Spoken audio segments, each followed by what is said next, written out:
आप सभी लड़के बहुत अच्छे हैं जो स्कूल आ गए, है ना। सभी बहुत अच्छे हैं, समझदार बच्चे हैं, इसलिए स्कूल आए। अब आप लोगों को मैंने अभी तक जो पढ़ाया है उसमें एक तो पढ़ा दिया विभव, पढ़ाया है। विभव में कौन कौन सी चीज़ें पढ़ा दी?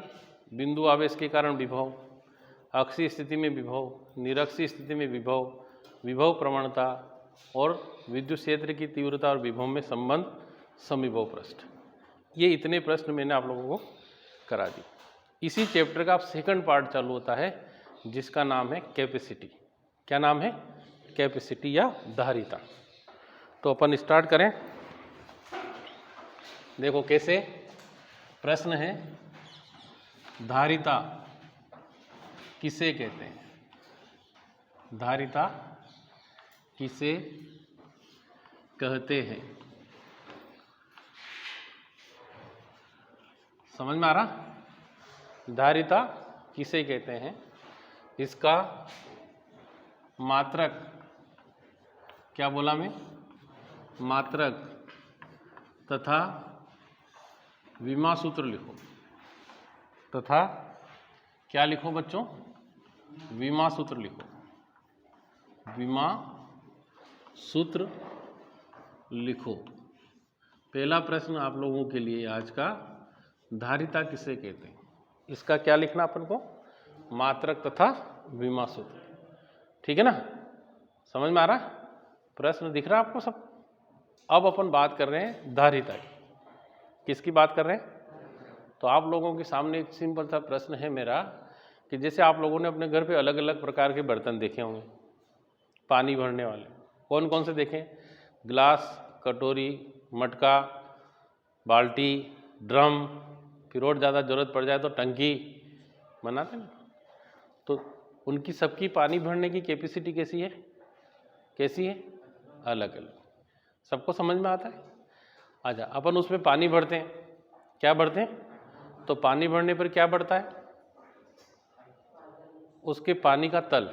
क्या बढ़ता है? उसके पानी का तल बढ़ता जाता है। ठीक है ना? ऐसे ही होता है। तो हम यहाँ धारिता को तो बोलेंगे, कैपेसिटी बोलते हैं, बट जो पानी बढ़ रहा है उसको बोलते हैं विभव। क्या बोलते हैं उसे? और जो पानी डाल रहे हैं, अंदर जा रहा है, उसको बोलते हैं आवेश। क्या बोलते हैं उसे? तो यहाँ इसका, यहाँ अगर अपन इसको दोनों को मिलाकर लिखेंगे तो यहाँ हमने पढ़ा भी है। क्या पढ़ा है? कि हम जानते हैं, क्या जानते हैं हम? क्या जानते हैं? कि किसी चालक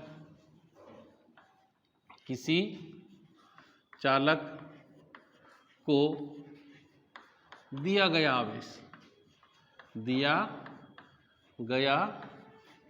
आवेश उसके विभव के समानुपाती होता है।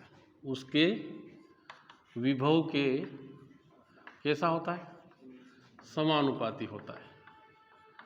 समानुपाती होता है। ये अपन ने पढ़ रखा है। कहाँ पढ़ा है? विभव को प्रभावित करने वाले कारक में। हम जानते हैं कि किसी चालक को दिया गया आवेश उसके विभव के समानुपाती होता है। ऐसा पढ़ा था। अर्थात यहाँ लिखेंगे V समानुपाती, Q समानुपाती V। क्या लिखा मैंने? Q समानुपाती, या Q बराबर CV। जहाँ C एक नियतांक है, जहाँ C क्या है? नियतांक है। क्या है बच्चों? जिसे क्या बोलते हैं? चालक की क्या बोलते हैं? धारिता कहते हैं। क्या कहते हैं? धारिता कहते हैं। जहाँ C एक नियतांक है जिसे चालक की, अब C बराबर कितना हो गया? Q बटा V। C बराबर कितना हो गया?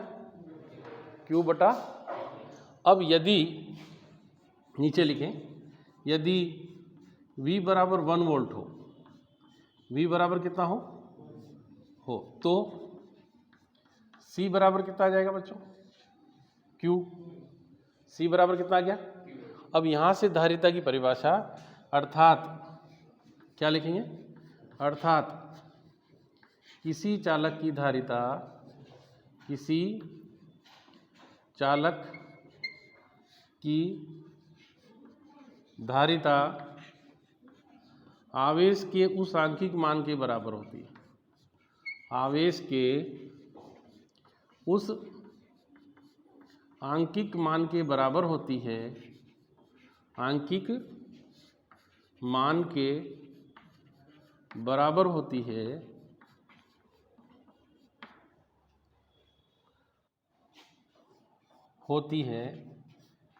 जिसे चालक को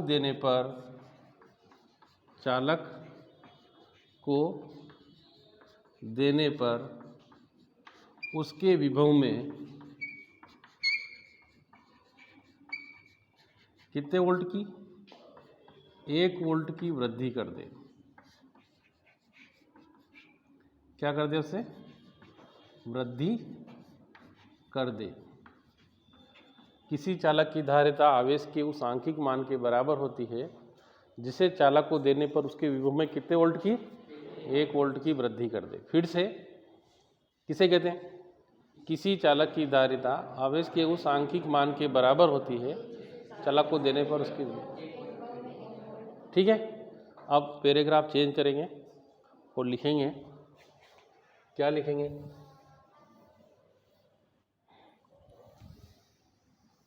एसआई पद्धति। किसमें? एसआई पद्धति में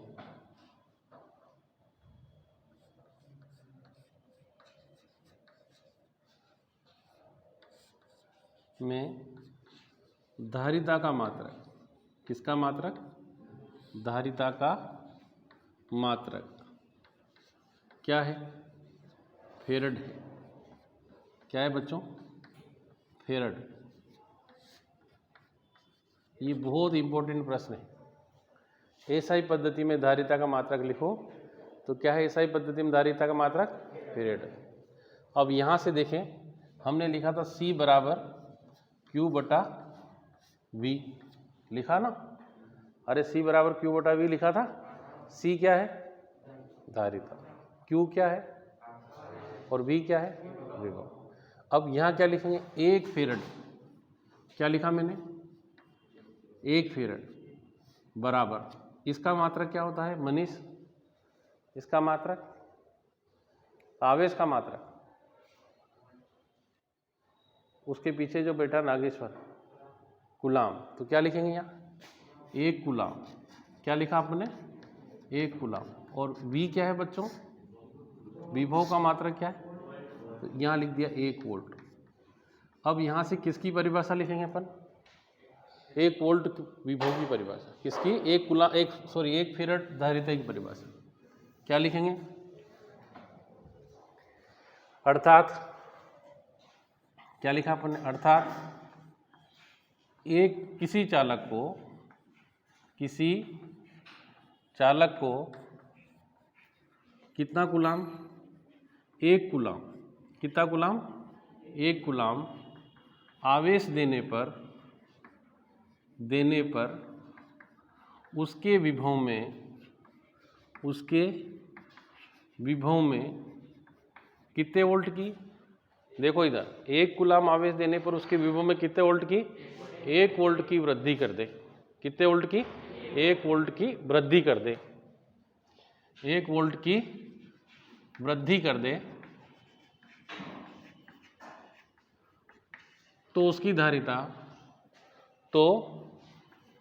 उसकी धारिता बोलो कितनी होगी? धारिता 1 फेरड होगी। कितने फेरड होगी? है ना? यदि किसी चालक को 1 कूलाम आवेश देने से उसके विभव में 1 वोल्ट की वृद्धि कर दें तो उसकी धारिता कितने फेरड होगी? अब यहाँ से CGS पद्धति में आगे लिखेंगे। CGS पद्धति में धारिता का मात्रक। किसका बच्चों? धारिता का मात्रक क्या है? स्थिर फेरड। क्या है? स्थिर फेरड है ना? ये एक और अपना स्थिर फेरड है ना? कितना है? स्थिर फेरड। अब यहाँ लिखेंगे 1 फेरड। क्या लिखा अपन ने? 1 फेरेड बराबर 1 कूलाम लिखा था अपन ने। 1 कूलाम में कितने स्थित कूलाम होते हैं? 1 कूलाम में कितने स्थित कूलाम होते हैं? 3 × 10⁹ स्थित कूलाम। और 1 वोल्ट में कितने स्थित वोल्ट होते हैं? 1/300। कितना होते हैं? 1/300 स्थित वोल्ट। ये दोनों भी इंपॉर्टेंट ऑब्जेक्टिव पीछे चले गए हैं, तो यहाँ लिख देंगे 3 × 10⁹ स्थित कूलाम बटा 1/300 स्थित वोल्ट। अब यहाँ देखिए, इसको ऊपर ले जाएंगे तो 1 फेरेड बराबर, इसको ऊपर ले जा रहे हैं, 3 × 9 × 10⁻2 1 कितना 11, 9 और 2 कितना है 11। अब स्थित वोल्ट बटा स्थित कूलाम बटा स्थित वोल्ट को क्या लिख देंगे? स्थित फेरेड। क्या लिख देंगे? स्थित फेरेड। तो 1 फेरेड में कितने स्थित फेरेड होते हैं बच्चों? 9 × 10⁻11। बहुत इंपॉर्टेंट क्वेश्चन है। 1 फेरेड में कितने स्थित फेरेड होते हैं? 9 × 10⁻11 स्थित फेरेड। फिर से 1 फेरेड में कितने स्थित फेरेड होते हैं, है ना। अब आगे क्या निकालना है इसका? विमा सूत्र। क्या निकालना है? विमा सूत्र। तो मिटा देते हैं इसको। देखो विमा सूत्र कैसे निकालेंगे, इधर देखना बच्चों, है ना। हमने लिखा C बराबर Q/V, लिखा ना। C बराबर कितना होता है? अब विमा सूत्र की बात हो रही है अपनी। विमा सूत्र है तो C बराबर Q, तो Q ही रह जाएगा। V क्या होता है? विभव किसे कहते हैं? विभव। विभव की परिभाषा, विभव किसे कहते हैं? किया गया कार्य। Very good. या तो इसको ऐसा लिख दें W/Q0, है ना, ऐसे लिखते हैं। तो यहाँ लिख दिया W/Q0। तो C बराबर Q × Q0 बटे कितना आ गया? W। W क्या है? कार्य। क्या है W? कार्य, है ना। कार्य, क्यों? कार्य है ना। हरिओम किसे कहते? कार्य। बैठ के ही बोल दे।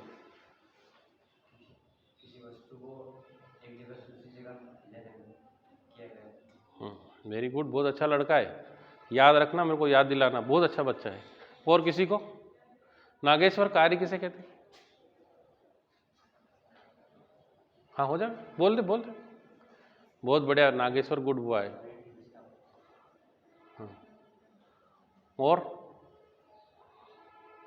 मनोज किसे कहते? कार्य।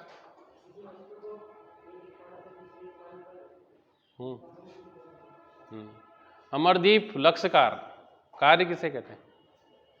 कमलेश सूर्यवंशी, कार्य किसे कहते हैं? नागेश्वर, नगेंद्र सिंह, नगेंद्र सिंह हो ना, नगेंद्र पाल सिंह, किसे कहते हैं? कार्य। बहुत अच्छे बच्चे, सबने बहुत अच्छी डेफिनेशन बताई, है ना। देखिए, कार्य जो होता है बल गुणित बल की दिशा में हुए विस्थापन के गुणनफल को कार्य कहते हैं। अब यहाँ हमने इसका विमा सूत्र पढ़ा था, AT है, इसका भी AT है, Q का, है ना। और बल का हमने पढ़ा था ml² T इनवर्स 2। तो अब इसको सही करके लिख लेंगे तो m की पावर -1, l की पावर -2, t की पावर 4 और a की पावर 2। ये किसका विमा सूत्र आ गया बच्चों? बोलो किसका आया? धारिता का। अब यह कौन सी राशि है?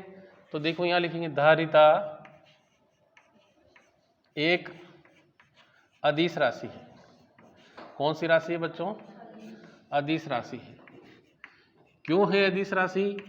क्योंकि इसमें अपन ने क्या बोला है? आवेश के उस आंकिक मान, जहां आंकिक शब्द आ जाता है वहां हमको क्या बोलना रहता है? अदिश राशि। सबको समझ में आ गया होगा? हाँ।